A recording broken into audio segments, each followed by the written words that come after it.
the preciousness of human emotions, because in that place that we'll call heaven for now, it's just pure love. It's pure beauty. It's pure light. And everything just is. And one thing that they don't have there that they have here is emotions. And these emotions, all of them, not just the happy emotions, but the sad, the anger, the resentment, the fear, all of those are like these beautiful, precious notes in a symphony. Hello, USU family. I am so excited for you to get to meet someone today, spiritual teacher, intuitive, one of my favorite women. She has the most beautiful oracle deck called The Sacred Traveler. I use it literally almost daily and with every group, and a best-selling author. We have the pleasure today, my dear friends, of getting to connect with and meet Denise Linn. Denise, I am so excited you're here. Thank you for saying yes to this conversation. I am so delighted to be here with you. Thank you so much.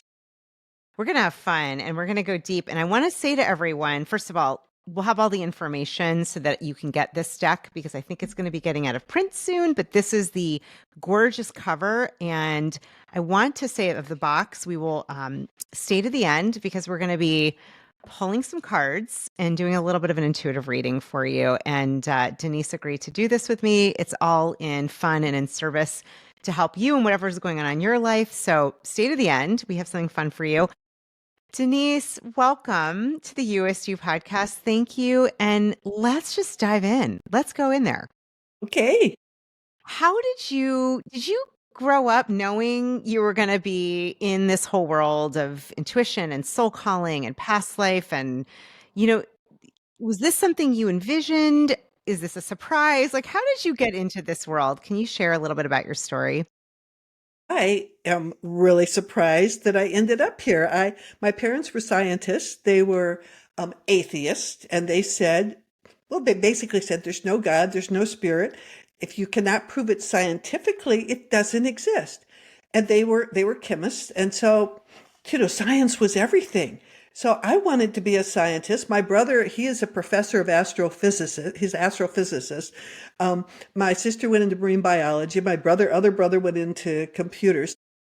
And I wanted to be a marine biologist. So there's every reason to believe I would have become a scientist and I would have believed like my parents believed. But I had a very traumatic experience that literally changed the course of my life. Do you want me to tell you what it was? Of course. I'm like, yeah, we're all like waiting on bated breath. Yes, tell us. We're like, yes, please. Everyone's like, yes, I'm tell us. just saying I had a dramatic experience is enough. Anyway, so No. I was 17 years old. I had a little motorbike. I'd saved up my babysitting money to get this little Honda 50. And I was putting along. We lived in Ohio, and I was putting along. It was August between the cornfields and a little country road. And what I didn't know was I was being followed by a man who was actually a serial killer. And I didn't know him. I hadn't done anything to him. And in a kind of an isolated area, he pulled up alongside and he rammed his car into my motorbike. He rammed in hard enough that he left paint on my motorbike. It dented his car. So that was pretty intense. I flew off the motorbike, skidded across the road into the gravel. And I was in shock because it was obvious he'd hit me on purpose and I hadn't done anything to him. And I didn't know what was going on. And I'm laying there. And I watch him turn around and come back. I think, well, he's coming back to help me. But instead, he rolls down the window, pulls out a gun. And do you know, Julie, when you're in those traumatic situations, everything's going so slow. It was like slow motion. And I couldn't believe he was aiming this gun at me. And suddenly there was this loud explosion and he shot me. And then I'm still conscious. I hear the door open. And then I hear him walk in on the gravel. And then I hear the sound of the gun cocking again. And I open my eyes and I look at him. And this next moment saved my life because there was a lot of women he killed. I was the only woman who survived. And in that moment, for some unknown reason, I think it was a blessing from above, all I felt was compassion for this individual that was in so much pain that he was like shooting people. And I mean, go figure. If I don't know where that came from, but I just kept looking at him with just this immense compassion for his journey. And I could feel this a struggle going on inside of him. Like part of him really wanted to shoot me, and his arms started to shake. And another part couldn't do it because in that moment, I was just present with him in this state of compassion. And he dropped his arm, got back in the car, and drove away. I was found, taken to an emergency ward, and there, the doctors said I died. and this was a little hospital in Ohio. I mean, I'm sure they didn't hear that the kind of experience that I had afterwards very often, but I remember what happened. And I know this is a long story, but it relates to the oracle cards. Is I remember leaving my body. I felt like I was inside of this soft black bubble. People say I was in the tunnel, and then suddenly the bubble burst and there was just light everywhere. The most radiant, beautiful light and music, the most beautiful music I'd ever heard. And the music and the light were not separate from each other. And I was part of the music and the light. And infused in all of this was love.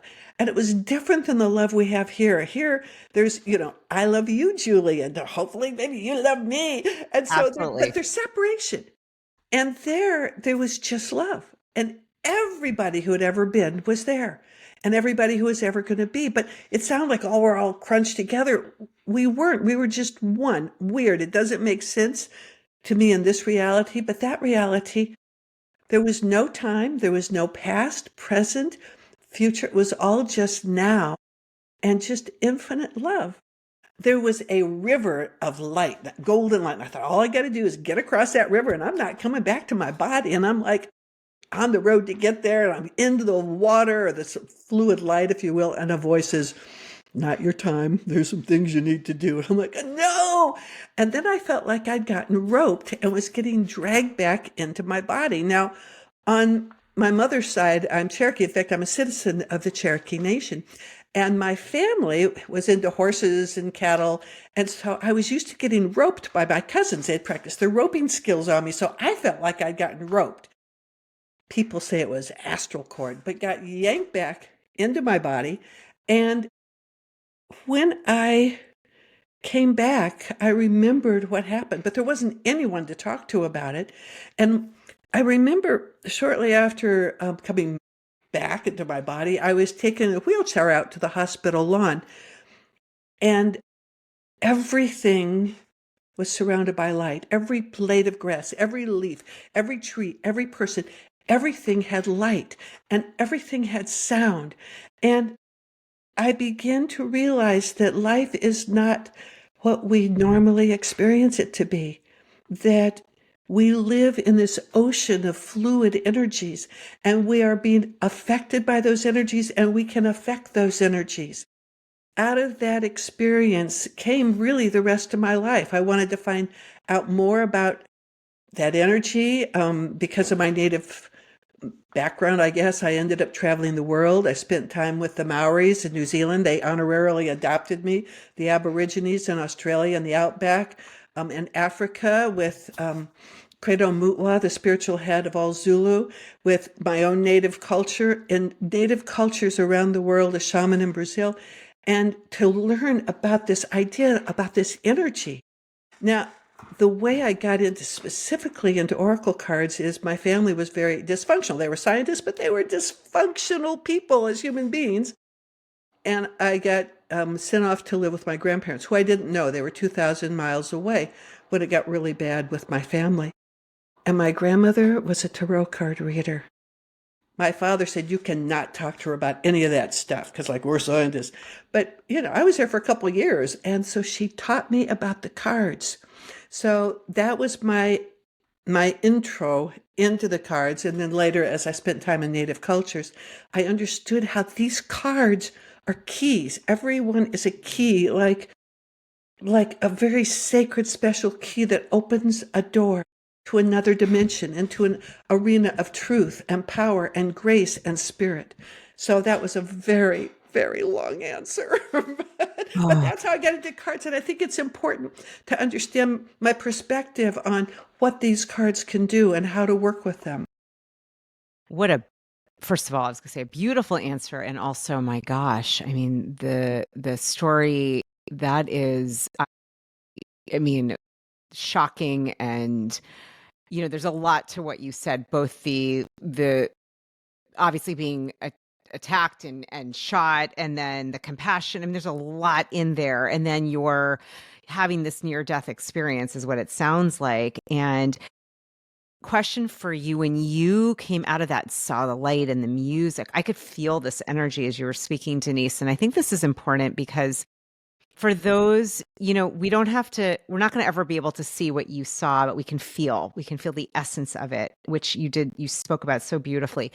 Was that a gift that has stayed with you? Is that something, intuitively, or being able to see light or hear music? Is that something that has stayed with you since that experience? And if not, what opened up for you in your intuition? Because I could feel it in your cards, honestly. Yeah. It's a good question.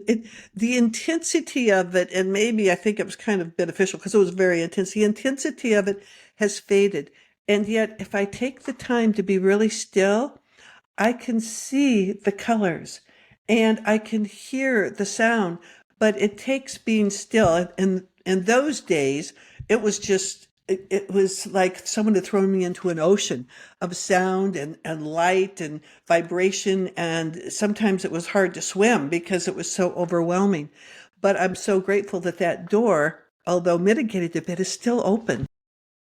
Amazing. And I find what probably was I would imagine, traumatic with your family and having dysfunction. The gift, you and I were actually talking a little bit different story and subject before we even started recording, but the blessing to have your grandmother who is into tarot. And can you share a little bit? We love hearing all the details, so do not worry. We just keep going. What you learned through her, what that opened up. It sounds like you've studied with so many different, um, beautiful, powerful indigenous cultures, including, you said you're part Cherokee as well. So what did that open up when you spent time with her? Say more. Well, here I'm thrown into these, my grandparents who I really didn't know. And my brothers and sister and I all got kind of spread out. My little brother and I went there. But she was a big believer in the mystic arts. And she and my grandfather studied with someone named Manly Hall, who some people have heard of. He was a mystic, like, I don't know, the 40s. But she somehow believes, she says, you've got the gift. Now, I don't know that I had a gift. This is before I was shot, but I didn't know that I had a gift. But my grandmother told me I had a gift. And then she would do things as she was hide things. And she said, Denise, use your gift to find it. And sometimes I would find it, but I believe it wasn't so much having a gift. My grandmother, it was great to be with her because my family was so dysfunctional and they fought and, things would get smashed on the wall. It was pretty violent. So she was sweet and kind and loved me, and she believed that I had a gift. And I do think, especially for children, if you tell them who they are, they will believe you in many cases, and especially if it's kind and loving and gracious. So many times the message kids get, what was it? For every positive message a child gets, there are like 12 negative ones or something like that. I can't remember exactly what the percentage is, but it's a lot. So I do think that's what really opened the door. And then her friends would come over and they were all into mysticism. And she'd say, this is my granddaughter. She's got the gift. And so all these elderly people were like, you got the gift. And even if you aren't young, if you surround yourself with people that believe in you, people that honor you, people that see the best in you, that is what will come out. And I do think we are so very influenced by the 5 people we spend the most amount of time with. And if 4 of those people see you in the worst possible light, it's really hard to step forward. But if you've got 5 people that just think, man, you rock, you're the best, it's hard not to be. So I think that's the power of community and the power of the word. Oh, that's so That's so stunning. I just got as you were talking, and I know, for all of our beautiful listeners, we have listeners all over the world at this point. I wanted to say we believe in you. Like we're here with you. Like this is one of the I know we're two people here, but that's I think part of the reason I was even guided to do this show is what you're saying to have people see who they really are through different lenses and if you don't have people in your circle, there are other shows too, but tune in because this is like listening Amazing to you. community. And your people Yes. support each other. Your Yeah. people see what's beautiful in each other. And that is priceless. And you have such a phenomenal community. And it's like this beautiful weaving that will weave its way into the hearts of each individual. And it will be uplifting to them because of this weaving, this community that you've created. Thank you. Well, and I'm noticing my energy, and I always say this when we're here and saying it out loud, notice the energy of anybody that's around you. As you've been, since we've been connecting, Denise, I'm like, oh my God, I feel higher and higher and higher naturally, right? Just a natural lift, a natural heart opening. And I'm curious your thoughts about this because I believe we all have intuitive guidance and an inner knowing. We all do. How do you, for someone who's newer, trying to learn how to tap into their intuition, their soul's calling, where do you say to begin? What are some of the tools you think really can help? For beginning, I would suggest nature for a number of reasons. Each of us has an ancestral soul within us. Each of us carries the voices, the energy, the lives of our ancestors. And there's a lot of research now that can begin to prove that it's not just like woo-woo, that actually we are carriers of that ancestral wisdom. And our ancestors got their inspiration from nature. They watched the signs, they listened to the wind, they looked to the clouds, and that ability resides within us. And just simply sitting outside, someone says like, I don't have any nature, or I'm in the high rise in the middle of the city. The power of your imagination is profound. And again, research has been done that often what you visualize, like I'll tell you a quick research about what you imagine and nature. Like you think, I can't be out in nature, but you can in your mind, in your visualization, in your imagination. They did some research in a hospital of people recovering from appendicitis. And they wanted to see what difference does the room make, the environment make for the recovery afterwards. So some of the patients went regular room. Maybe you've heard this research before. Some of the patients were in a room where they had a big window looking out to nature. Some of the patients were in a room with a big poster, beautiful poster of nature. And then the fourth group was like modern art. Regular room, it was not worse or not better than, that it was regular recovery. With the vision out to nature, those people healed substantially better. The people with the image of nature, the poster of nature, healed equal to the people that could actually see nature. And the modern art, well, those people didn't do so well. So if you can get to nature, do it. Sit, feel. There's a cadence within the earth. And when you get really still, you can feel her and you can begin to feel her voice, her murmurs, her deep sonorous sounds and messages, and begin to look, what are the clouds saying? What are the birds saying? But if not, close your eyes and visualize yourself in the middle of a mountain meadow. Visualize the sound of the water flowing in a nearby stream. And in that moment, look to see what's occurring around you. What are the signs? Because the universe is always whispering to you. And your ancestral wisdom, because that's how your ancestors, they knew when to move, when to hunt, when to be still, when to plant, by watching the signs. And that's a really good first step for your intuition. You are so I easy to talk to. I find myself just getting carried away, and I am so sorry.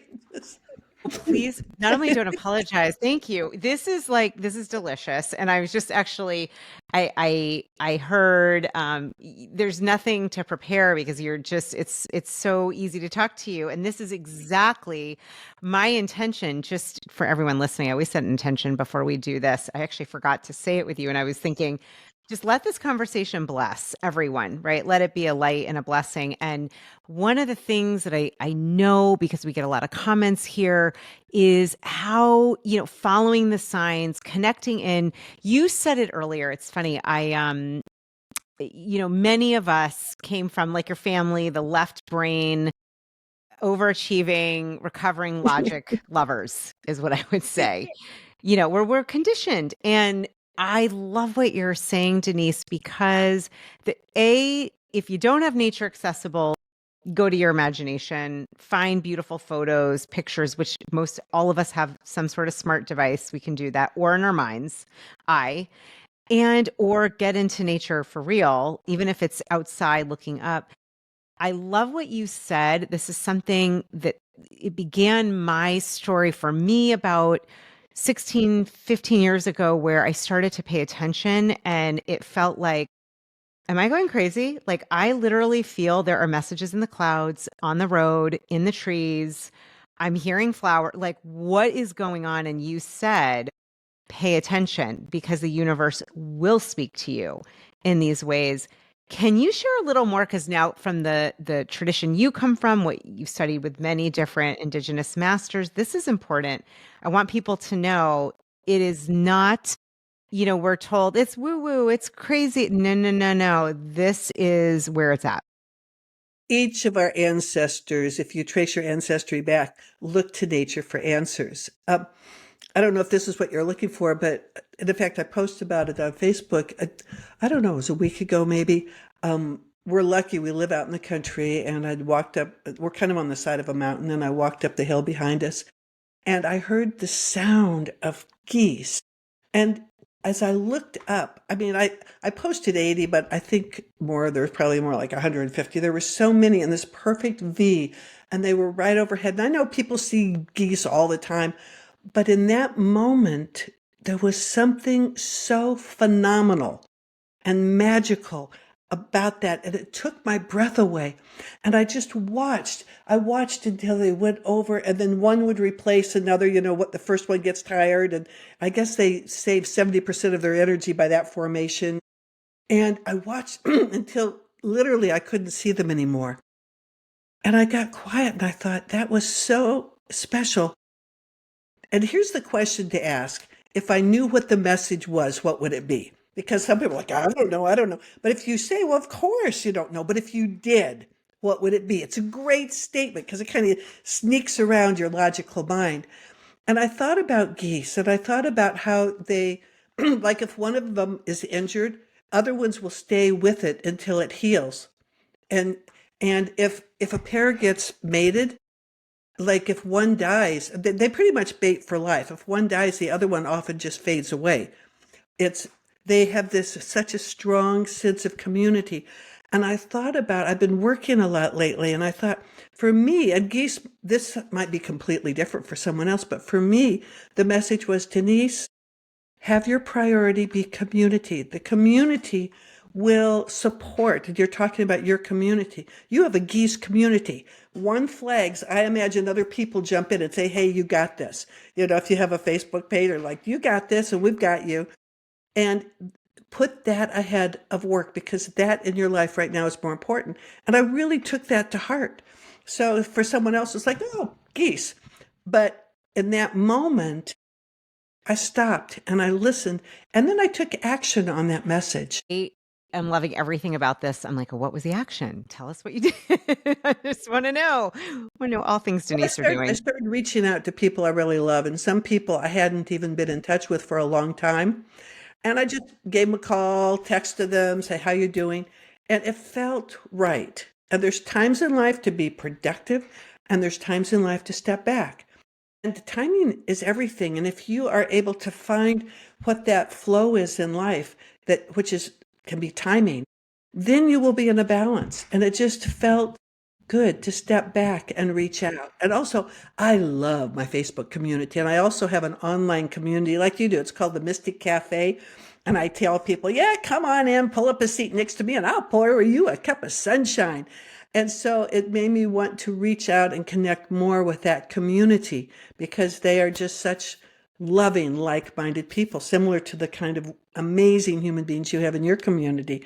So I took action on the message. This is stunning. And what I'm sensing, and I think this is really important. So for everyone, because I know anyone that's here, we're all looking how to be more connected, right? How to live more in a conscious, heart-centered way. I know it like attracts like everyone who tunes in. So as you're saying this, it's like a call to action to each of us to pay attention. Whether it's the geese, I notice it with birds. Sometimes for me, I love deer. I see deer a lot, and it's funny. I often will see the number of deer that kind of represent something that's going on in my life or the feeling I get around them, whatever it is, right? Whatever we're seeing. I love what you said. This is such a powerful question. What might the message be for myself? Like, what am I to learn from this? Pay attention. What is it? And that to me, that is an elevated way to go through life in terms of opening ourselves up to messages. This is exactly, I've been using this and I think it's so doable and it can really shift the way that we feel also with one another and the animal, plant kingdom life. Yep. Amazing. Amazing. Denise, I want to talk for a minute. You have also, from my understanding, a background with past life, going into past lives and ancestor, experiences. Can you talk a little bit how you got into that? We'll start there because I know one of the questions is going to be, how do I find my past life and what is that here to teach me? So I'm giving you the mic, like share whatever you would like, but this is a topic that has come up a lot that I know is of interest and why you believe it's useful for all of us. I would love to. And I'm one of the few people in the world that successfully regresses 3,000 people at a time. So I have done past life regressions and taught past life regressions in 25 countries. So I'm not so well known for it in the United States, but it is something I am passionate about. And the reason I'm passionate about it is because it creates results in people's lives, old patterns that they've tried everything to overcome, limitations they just can't seem to push through. And they've tried everything. It's almost always has its source, those challenges, in a past life. It began in a past life, and until it's like dandelions, if you just mow over them, they pop up again, and you mow over them, they pop up again. It's only when you get to the roots that you can heal at the roots. And the way I got into it is I started, like everything, I started with my own healing, and then eventually I became a healer. And I was a pretty good healer. I was booked a year in advance and, put my hands on people. Oh, you're healed, channel that energy. But rarely, but every once in a while, someone had said, my sore shoulder was completely healed, but it's back. And I'm thinking, how can it be back? It was healed. And so then I thought, well, sometimes our challenges begin in early childhood. So I started to take people back to early childhood. And that was amazing because often the decisions and judgments we make about who we are and our identity have their source in early childhood. And I was getting amazing results. And I was taking a woman back into what I thought was her early childhood. And she said, I'm being poisoned, and my husband's enemies are poisoning me. And I'm like, what's going on? Like, I knew she'd never been married. And I couldn't figure out what's happening. And then she talked about living, living with her husband. Her husband had political beliefs that were not popular. He had gone away on a trip. His enemies came in and forced her to swallow poison. And she had come to me because she had ulcers.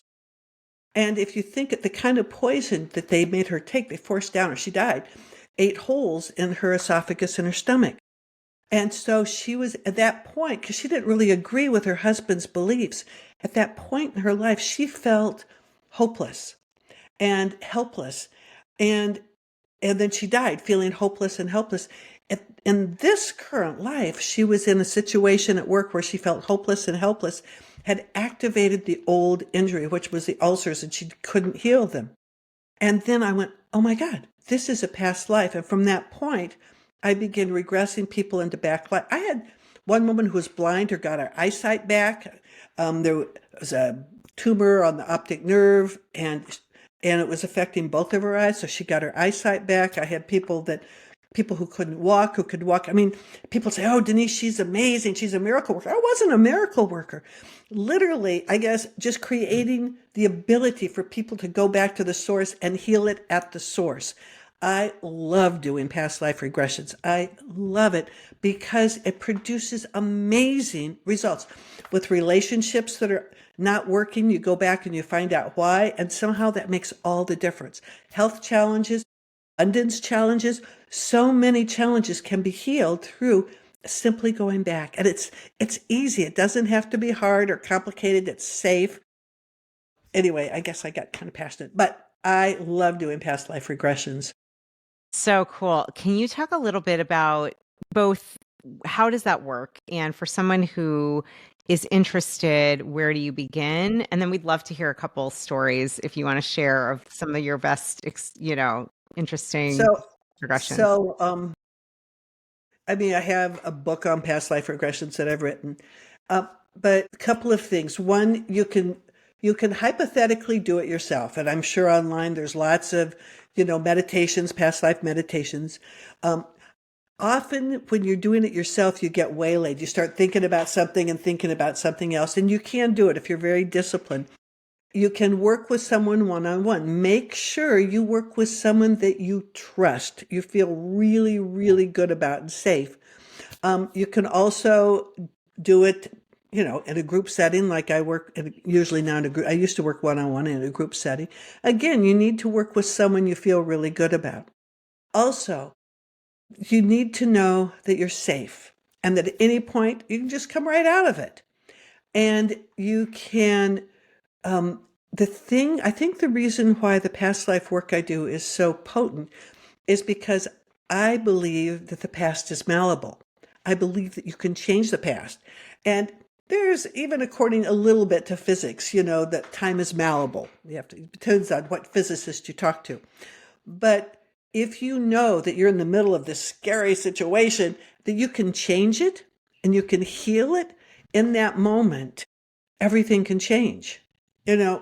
Maybe, there was one man who had a lot of challenges with abundance, like a lot of challenges. And he went back to a past life where he was the rich man in the village and all the villagers were upset because he had money and they didn't.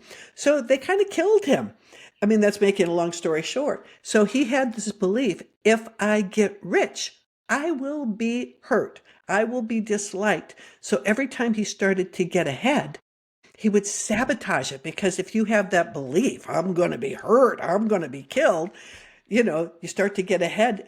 Your subconscious, like, wait a minute, I don't want to be hurt. So he went back and he saw himself being celebrated by the people in the village by sharing what he had and coming up with solutions that helped everybody. And they loved him. And you make it as real as you can. And he said something shifted, and it doesn't need to be long. It can be, like a short shift. But he said from that point on, he found he was able to get ahead financially, and he didn't feel like, he was trying to run through, molasses. And it was just this simple shift. So, Beautiful. Do you find, and I'm so curious about this, I have this theory that anyone who's tuning in, most of us, have done a lot of lives here, elsewhere. I just think if you're into this, like, this is not your first rodeo here doing life. yeah. It's not. And I'm curious what you think, Denise. My intuition, because I've not trained or done a lot with past life, although I've had feelings about it myself, that while we've had many, the ones that need to come up, like, I always trust whatever comes up Right. is the one that Right. needs to come. Do we have the same subconscious that basically follows us lifetime to lifetime? Or what's your impression and feeling about all that? I don't know that we can talk with certainty about any of this stuff, but here's my belief. My belief is that your consciousness does travel with you. I do believe that when you come here, it's like, well, how best can I serve my evolution? What can I learn this life? And sometimes the people that we are the most angry with in this life, we have on a soul level contracted with them to come and allow. It's like Dalai Lama says, you don't learn humility from your friends. And if you come to learn humility, there's got to be someone there to teach you. I think of it like this. We're up in heaven and there's the little clouds and we're kind of walking through the clouds and you look down and think, oh, you know what? I need some humility. That would just really round me off as a soul. But you realize you have to have someone to incarnate with you to help you learn it. So you grab Jane. Jane, will you incarnate with me? I really need to learn humility. And she's like, are you crazy? I'm not going to mess up my incarnation. And you're so disappointed. Oh, Harry, come on. Incarnate with me. I need humility. And he's stepping away. And finally there's Joe. Oh, Joe. And you explain the problem. And Joe says, I will do this only because I love you. Thank you. He said, you won't thank me. No. I'm so grateful. Thank you so much. And you run, jump into baby body. He reluctantly run, jumps into baby body. He gets bigger, you get bigger. He gets bigger, you get bigger. And you apply for your first job. And guess who's your boss? And you hate him. You tell everyone how awful he is, how terrible he is. But along the way, you learn humility. And you forgot who set it up in the first place. It kind of puts a whole new view, I guess, on those situations that we've ranted and railed about. People are like, there's no way I invited my ex-husband to be here with me. No way, that son of a bitch. But anyway, something to think about. Yeah, I love it. I'm getting a lot of tingling in my head. It's funny. My body is just like, yes, pay attention. Dear one, pay attention to this. Pay attention. Well, and the idea that, as you said, we are evolving our soul, Earth school. We're here to evolve and to become more of the truth of who we are. Feel until we really, it's like, I think of, I don't know what you think of there's many, many other star systems, but when I feel into other dimensions and realms, I can feel highly evolved beings that kind of are ready. And I would say, just from when I'm observing this Earth place, don't think we're there. I think we're working on it. we not there Yeah. yet. Kindergarten, maybe we're in kindergarten. But I do have to say this, and I have a friend named Anita Morjani who also had, I don't know if Yeah. you've heard of her, had a kind of a famous I love near-death Anita. experience. Yeah, she's fabulous. But there's something we agree on. I mean, there's pretty much we agree on everything. But one thing that we talked about is the preciousness of human emotions, because in that place that we'll call heaven for now, uh, it's just pure love. It's pure beauty. It's pure light. And everything just is. And one thing that they don't have there that they have here is emotions. And these emotions, all of them, not just the happy emotions, but the sad, the anger, the resentment, the fear, all of those are like these beautiful, precious notes in a symphony. And you wouldn't go to a symphony with one perfect F sharp for the whole thing. It's boring. But the opportunity to experience these emotions, even the so-called negative ones, are so precious. And I have to remember that when I'm having a less than positive one. And when I remember that, it's like shift and like, yeah, you know what? This is precious. But sometimes it's a big shift. Like, give me heaven. Yeah, give me the F sharp all day. No, that was really helpful metaphor because I listen to music all the time. I love music, and it would be a little weird to have three notes only. Like it would be like, that's it, that's all we get, or we'd probably come on now. Where are the other? That's a very, very. I love that reframe and reminder. It reminds me of my husband and I on our dresser, we do this purposely. He has a rock, like a regular rock, and then I got him this like gorgeous crystal.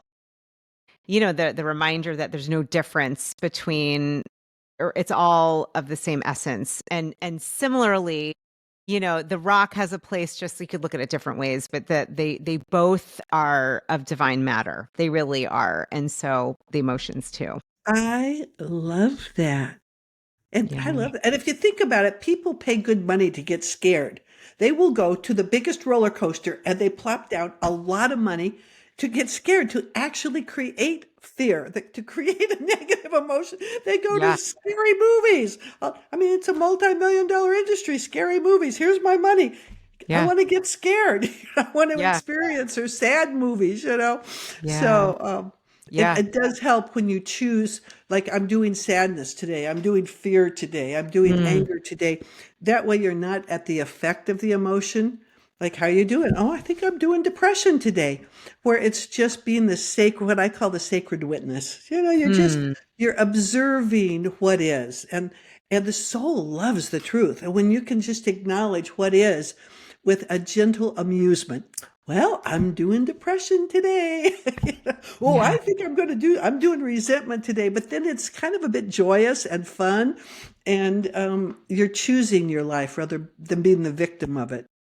This is profound. I love everything you're saying. This is really resonating. It's funny, as a visual person, I keep seeing gemstones for each of the emotions. As I just talked about crystal, I'm all into crystals and rocks. And I'm like, oh, you know what? Okay, obsidian is kind of like, I'm depressed. All right, I'm feeling obsidian. That would be maybe a little of a different way to, but I love that sacred observer, Denise, because I think this is what, and this is what I think is part of the message you're saying, and we need to say again, is we forget and we believe we're the depression, the anxiety.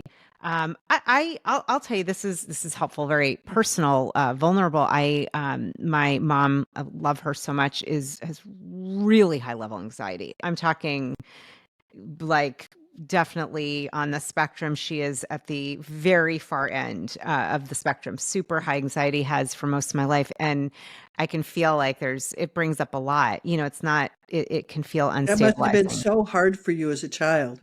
Yeah, I was like the parent a lot, a Yeah, I was lot, a going to lot. say, did you try to fix Yeah. her and make her better? And That's a great question. I really try to find stability in other ways, and she's also very loving, so it's confusing 'cause she's very extremely confusing.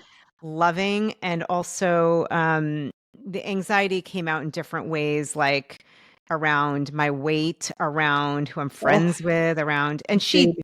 didn't mean, she really, it was all about her, and I know that now. But yeah, no, it shows up in all different ways, and it was hard to be with emotions for me, especially when I'm anxious. I've learned to hold that because I've rejected it. I don't want to be that, right? That felt not fun. And so that's been a big lesson for me, is to be okay when anxiety shows up. I fly. I love traveling. I'm Sagittarius, and I don't always love planes. It depends. Some days I love them. Some days I don't. Sometimes I feel really anxious, and learning to be like, it's okay to be anxious. You know, really having compassion has been a big one. I just realized I digress. We went somewhere else, but you know, the point being is that she's not the anxiety. I'm not the resentment, the depression. We're not that yet, holding the space for it. Like you said, it's there and it's okay. And it's part of the experience. We don't want F sharp. And that was very helpful for me, because I thought, you know, I think I'm going to give a note to anxiety, or to whatever those different emotions are. That's a big one.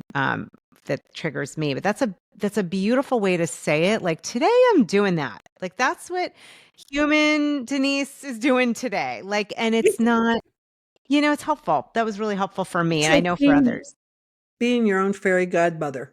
and she just loves you exactly the way you are, and she just laughs at your foibles and your guilt and your shame. She just laughs at it. Oh honey, are you doing guilt again? Or oh honey, are you doing shame today? Yes, I am. I'm so ashamed. And when you were talking about your mom, I guess it made me think of my mom. And my mom was in a psychiatric institute for a few years because Mm. she was pretty violent, and they put her there because they thought she was going to kill me. I mean, she was very violent.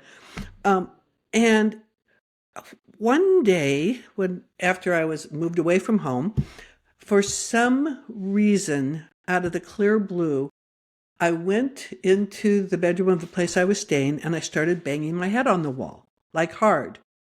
And there was a place that was watching myself do it. And that place that was watching is like, well, this is what crazy people do. Paranoid schizophrenia, it's genetic, so you must be paranoid schizophrenic. And I realized I always had a fear of being mentally ill because my mother was mentally ill, and I have cousins now that are mentally ill. There is a genetic part to schizophrenia. Then the most amazing thing happened. I thought, alrighty then, I am mentally ill. And instead of resisting it, I felt myself fall into the center, like the center of this hurricane, this tornado. And I started being like the sacred observer. I'm just watching myself be mentally ill. And I was no longer afraid of it. I thought, well, if I'm mentally ill, I guess I'll go to a psychiatric institute, but that'll be an experience, and life is about experiences. And I completely let go of being afraid because there was this hum underneath the surface. You're like your mother, you're like your mother, you're like your mother, you're going to go crazy. Those, I know crazy's not the term to use, but in those days, that was the term. You're going to be mentally ill like your mother.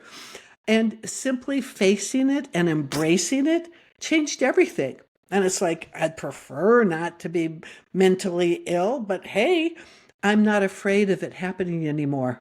And if it does, well, it's another life experience. So it really helps to embrace whatever it is that you're trying to, like the beach ball in the swimming pool, you're trying to push so hard, it runs your life. And it quit running my life. That's so needed and powerful. Face and embrace is what I really heard you say. Like, really acceptance, be with it.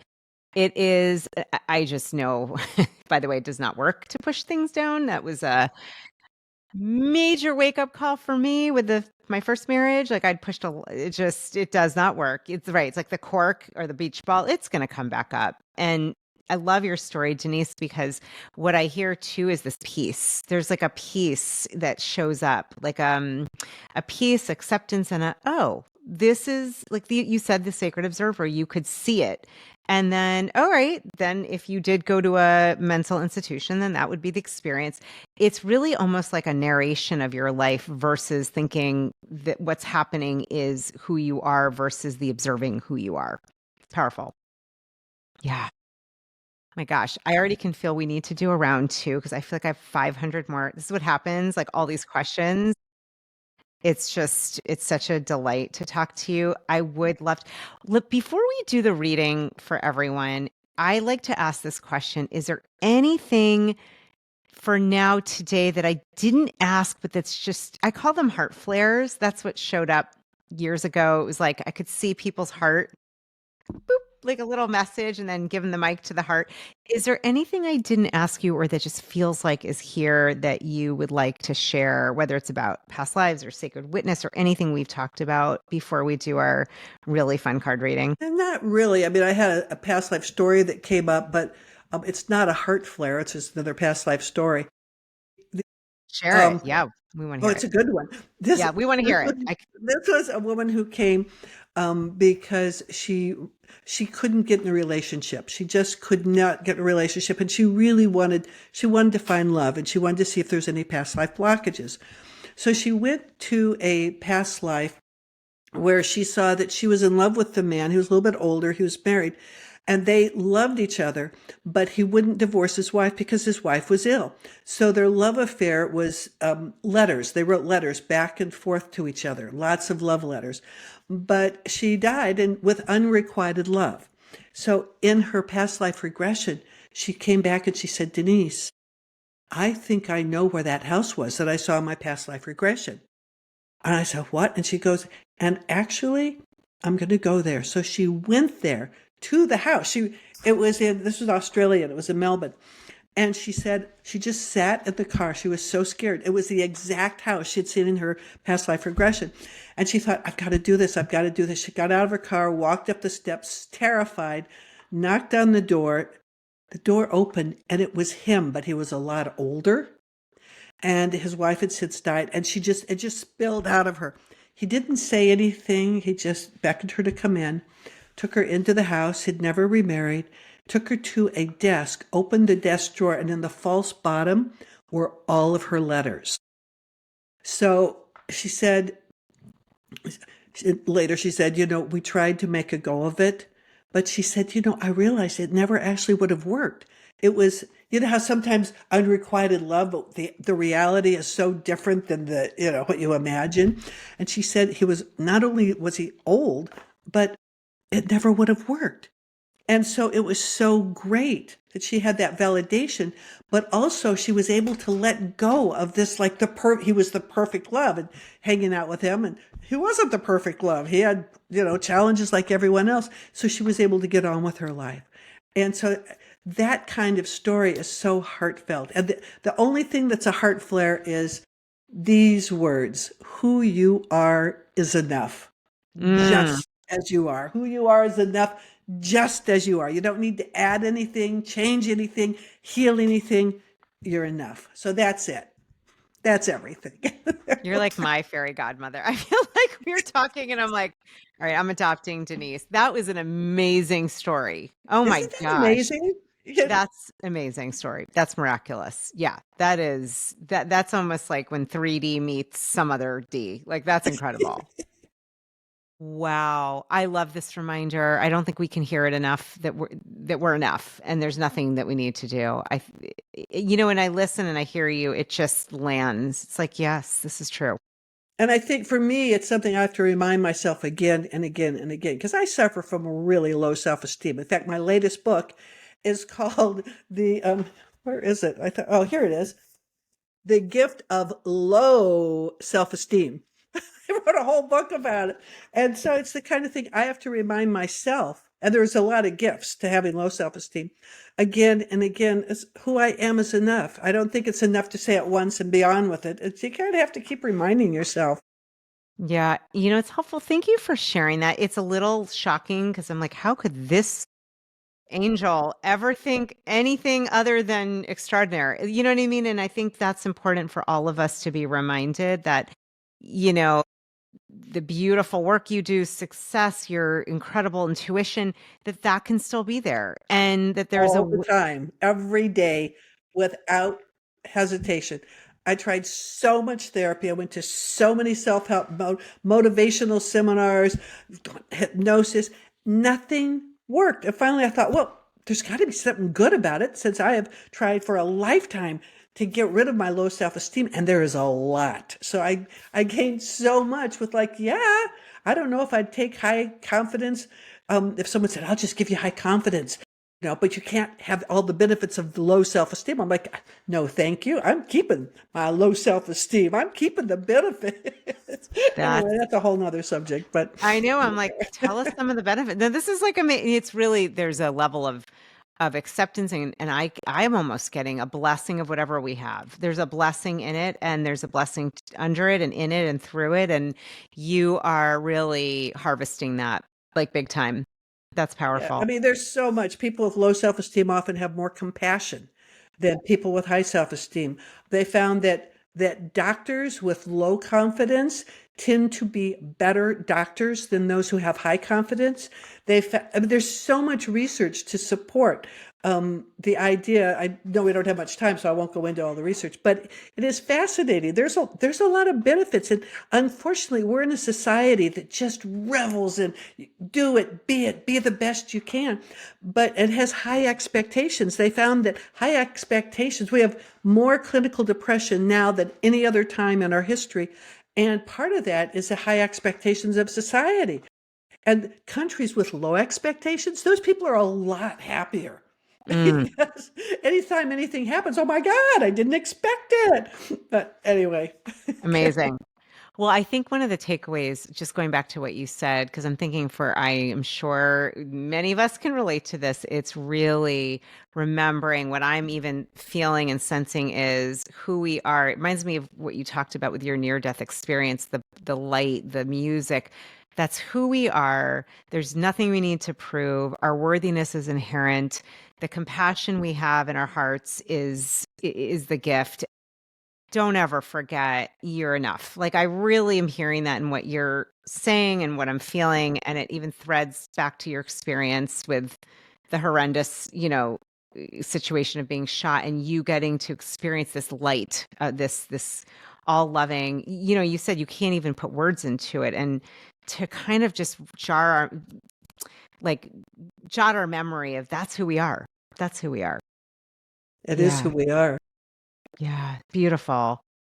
Okay, this is I feel like the wild card time. I've never done this in this way. This is so fun because we each have your deck. This is like I'm playing with the author. It's like everyone knows who's in any community or program I do. We almost always pull from Sacred Traveler.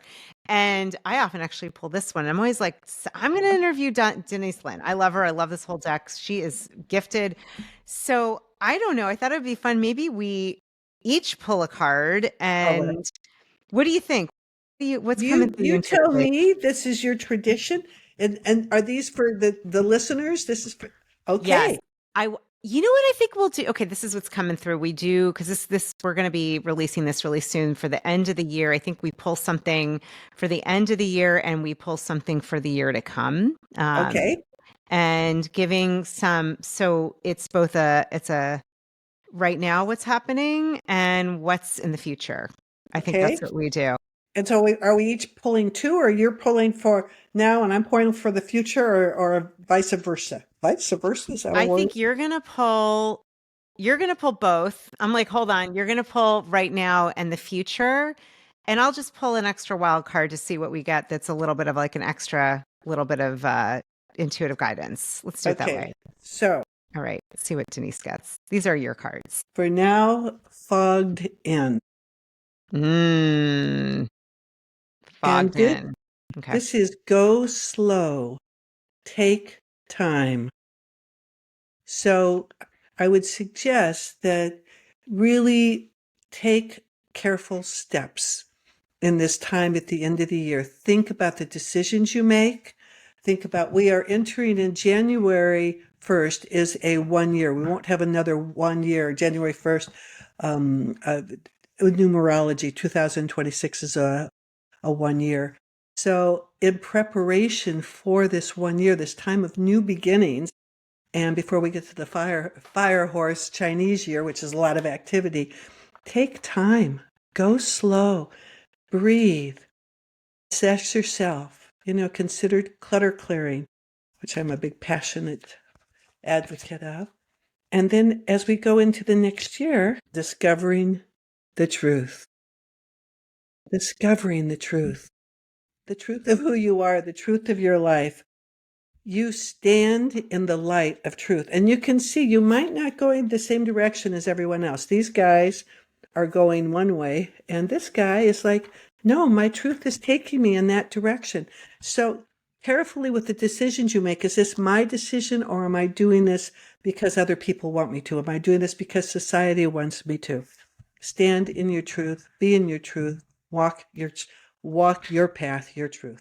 Wild card.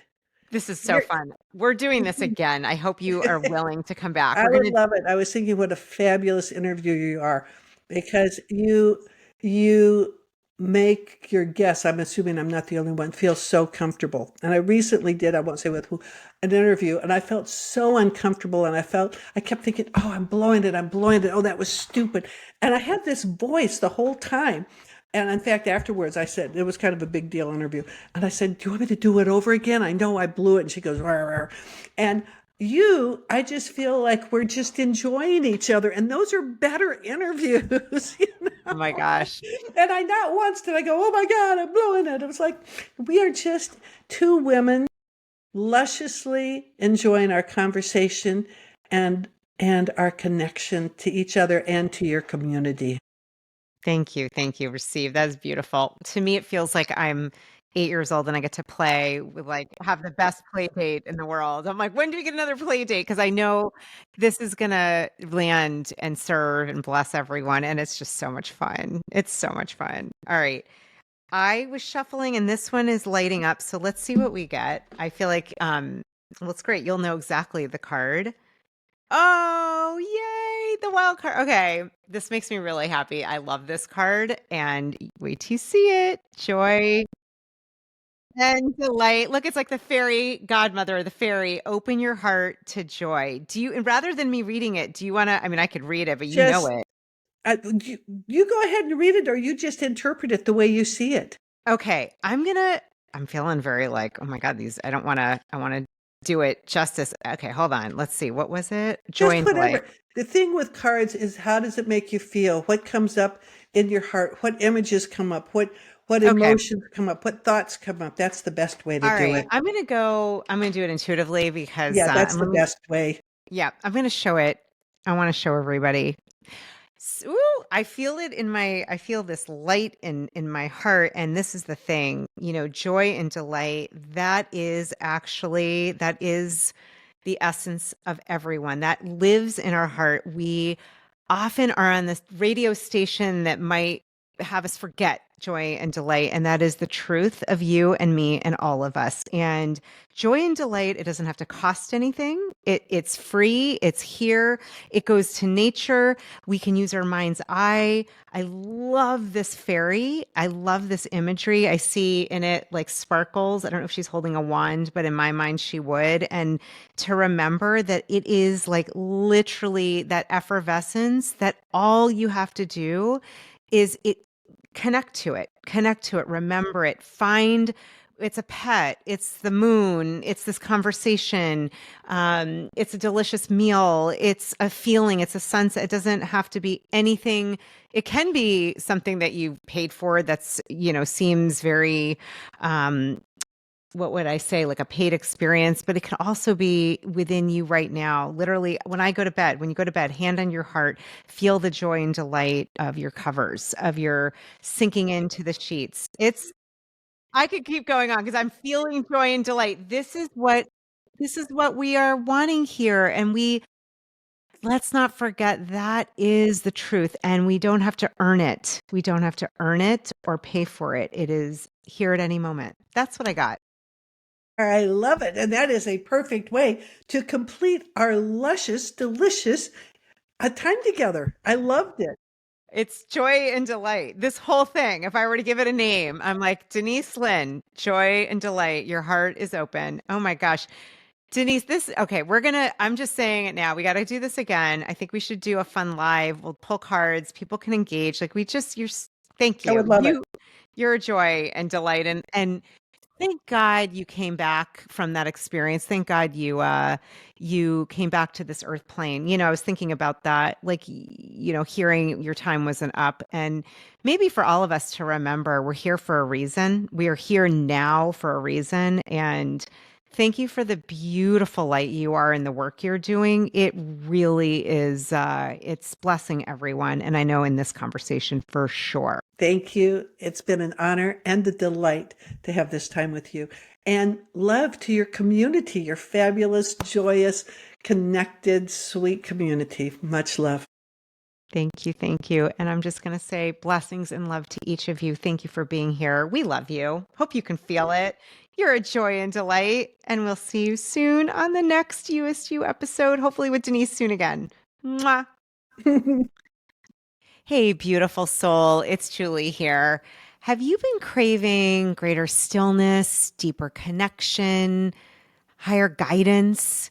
Well, if so, I have created something just for you. It is called the Meditation Portal, and it is a sacred weekly experience where you'll be getting weekly new channeled meditations that are going to help you to realign, to reconnect, and to rise. They are just for you. And it is more than just a meditation. These are energetic transmissions. These are activations. They're going to help you connect to your USU. It's only $22 a month. You can join or cancel anytime. So head over to juliereisler.com/meditation portal to step in.